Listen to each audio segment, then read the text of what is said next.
Hey, Mike. So cloud compute is not enough anymore. OpenAI has maxed out what it can get from the hyperscalers. And I'm now learning that since January, they have been running a stealth site search. This high-stakes competition has drawn more than 800 proposals from across North America. About 20 sites are now in late-stage diligence, with large tracts of land under review in the Southwest, Midwest, and increasingly the Southeast, where Meta also has a $10 billion build-out underway in Louisiana. Now, I spoke exclusively with Meta alum Keith Hyde. He is now Sam Altman's right-hand man for this infrastructure push.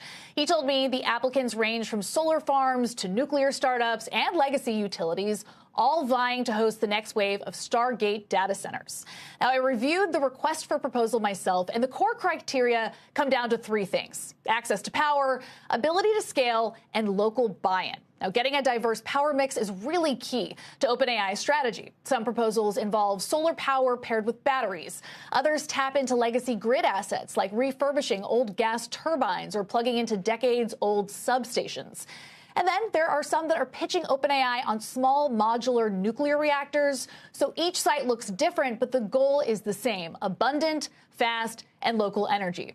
OpenAI is also shifting toward building that physical infrastructure itself, betting that more GPUs online will help them stay ahead of their rivals. Guys? Mac, I guess I'm trying to keep straight, like, how much OpenAI is doing itself, what its partners are doing with its, the orders from OpenAI. And it's an incredible matrix of a rush of capital towards scarce resources. So are they competing against their partners with some of this? It's such a great question. So let's start there. And the point of this whole first-party build itself is something that Sarah Fryer spoke to me about last week, that they want to understand what the margins are so that, one, they have leverage when they negotiate with third-party infrastructure players, but two, so that they know how much prices are being inflated when they go to sign deals with a partner like Oracle, for example. And then the second piece to this is the fact that there is a 17-gigawatt commitment that they need to honor. And that 10-gigawatt piece with NVIDIA is something where they need to find the infrastructure themselves. And that is what Keith Hyde is overseeing. He's going out to multiple parties across the continent, primarily in North America. I asked about some of the commitments in the Middle East, but we're really seeing a push here in the U.S., especially, to get the build done here. And then on the other 7 gigawatts, Oracle is helping them fill in the gap. But this is unprecedented because historically they've gone through Microsoft Azure or Google Cloud to get that compute need served.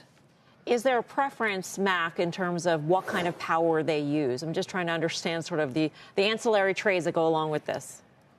Well, I mean, with renewables, the problem is that it just isn't enough power. So nuclear, you've got one power plant translating to 1 gigawatt. So that fills a pretty large gap, but there's limited access to this right now. And bringing new reactors online is a 10-year time horizon, so it's not a realistic solution to this problem. I will say, in terms of this first-party infrastructure build strategy, it's something that they've just sprung up themselves in Texas, so they are trying that out.